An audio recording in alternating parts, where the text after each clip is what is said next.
Diablo is a game that is all about efficiency, not just in terms of how fast you slaughter monsters and how much damage you deal, but there always seems to be more that you can always learn and optimize. And so in today's quick video, I'm going to showcase 5 easy tricks I've been using to speed up and make my farming sessions a lot smoother. Starting with trick number 1, which is to not only be mindful of the elixirs that you should be using, as well as the resources that are used to craft them, but also where to best farm and obtain these rare resources. And this could obviously vary depending on your build, but a very popular and good elixir in general for lots of builds is the precision elixir.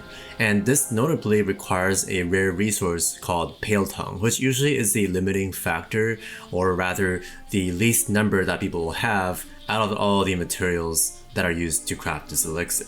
And since each type of elixir will require specific types of these magic materials that drop from specific types of monsters, such as, for example, if you wanted to craft the precision elixirs, you would have to get pale tongues, which drops from so-called evil humans, right? And since these types of magic materials are generally quite rare, you'll likely not have gotten enough of the ones that you'll need for your main elixir, especially the strongest version of it, just from leveling up and doing, say, the outer world content, which means if you want to have a steady flow of these best elixirs, you'll want to sometimes go out of your way to do dungeons or even nightmare dungeons that feature these specific types of enemies. For instance, for the pale tongue, it would be good to farm nightmare dungeons like Malgan's Works, which features these night penitents, right?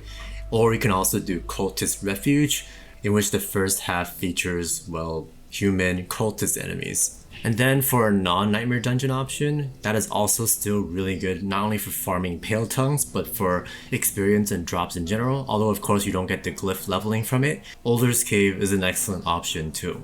By the way, these dungeons I mentioned are not only good for farming pale tongues, but are actually generally efficient for experience farming and glyph leveling, as in the case of the first 2 dungeons that are able to become nightmare dungeons. And so naturally, for the ones that are not efficient for whatever your goals are, I would definitely avoid those dungeons. For example, the Crusaders Cathedral, even though it does have lots of humans in it, is actually supposedly not very good at all for experience farming, right? If that is actually your goal. And so with that, my second tip for you is to first of all learn the nightmare dungeons that are actually going to be good for example, if you wanted to farm experience, you want to go for ones that have efficiency for that, right?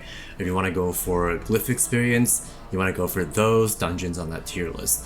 Or if you want a combination of those, the best of both worlds, you would go for dungeons that are good at both. And for this, I will link a tier list in the description box. Special thanks to Rax, who created this tier list, who is another YouTuber and max roll creator. Really great resource that I've been using. But I've also found that there are some specific dungeons that maybe Rax would put them in B tier, but I would actually quite like it just because of the way that they play and for when I want some variety, right? So you can kind of tweak the tier list to your own liking, but I think generally it is a very good and well-tested tier list. And for some slightly more advanced strategies for nightmare dungeons, first of all, of course, you would want to learn the affixes of the sigils. First of all, the ones that might benefit you the most, the positive ones, and especially the negative ones that you want to avoid, right? For example, some of the ones that I hate the most, of course, there's the notorious lightning strike affix, which is the one I'm showing right now. There's also the shadow bolt one that is quite painful. But one that I especially hate, probably the most, is the mana burn affix. So if you're a resource hungry specialization, you definitely want to avoid the mana burn the most. And also, perhaps if you don't have a reliable source of unstoppable, you also want to avoid the cold enchanted affix. And next, alongside this, I'll also link a helpful resource below that'll actually show you some of the possible configurations of each nightmare dungeon, which if you learn, and this is actually a similar concept to all the way back in Diablo 2 to make magic find runs even more efficient. But anyhow, if you familiarize yourself more with the map configurations of each nightmare dungeon, especially the ones that you commonly run, you'll not only be able to not have to backtrack as much, but also be able to plan out more efficient routes. And with that, on to trick number 3, and that is to find your difficulty sweet spot, especially when it comes to farming, again, nightmare dungeons.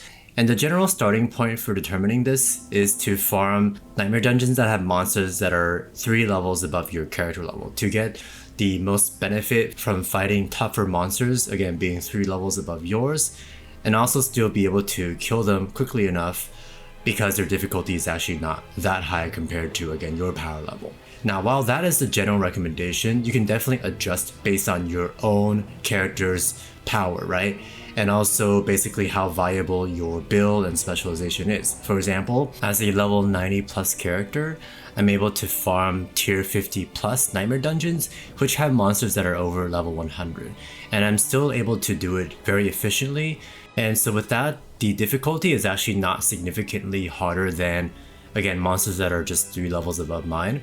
And especially since the Glyph experience is even higher as well, and since I do need that, I would benefit from farming these higher level nightmare dungeons instead, since I can still be efficient in them.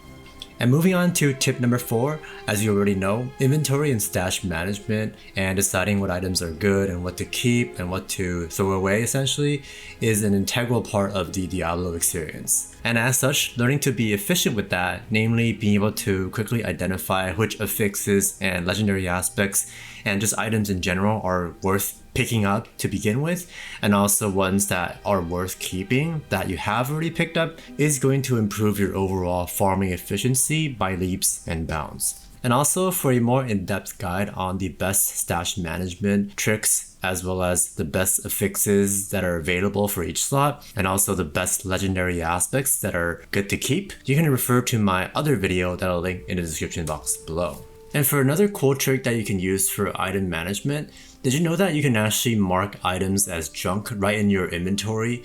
And this is especially helpful for when there's any sort of downtime, right? Such as when you're waiting for an event to start, waiting for the glyph upgrading bubble to pop right after killing the boss. You'll be able to just pop open your inventory and start marking items as junk that once you do, when you go to the vendor to vendor something, once you right click that item, all the items marked as junk will be vendored together.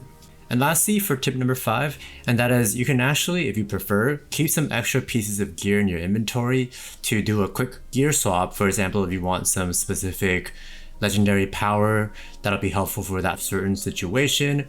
Say if you need more single target damage for a boss fight, if you want to run faster, for example, here I have an amulet that has more move speed and just a bit more offense in general, which is great for speed farming. I have another amulet that is more optimized for pushing more difficult nightmare dungeons. So I really like to swap between these 2 amulets for these 2 different purposes. And also I have another example, which is that with the Lightning Storm Druid, you can actually swap over to Tornado gear, keeping the Paragon board exactly the same, all the other pieces of gear exactly the same. You only have to swap like 3 pieces of gear and then swap your skills from Lightning Storm to Tornado and do some slight tweaks to be able to basically switch on the fly. But that's more specific to these builds. I'm not sure if there are other builds for other classes that are like this, but it definitely works for the Druid. And with that, those are 5 tricks that I've learned or have been using to make my farming, especially Nightmare Dungeon farming, much more efficient. Let me know what you thought of the video in the comment section below if you have other tips to share. And with that, consider subscribing to my channel and also check me out on Twitch at Measley. And with that, I will catch you in the next one. Peace.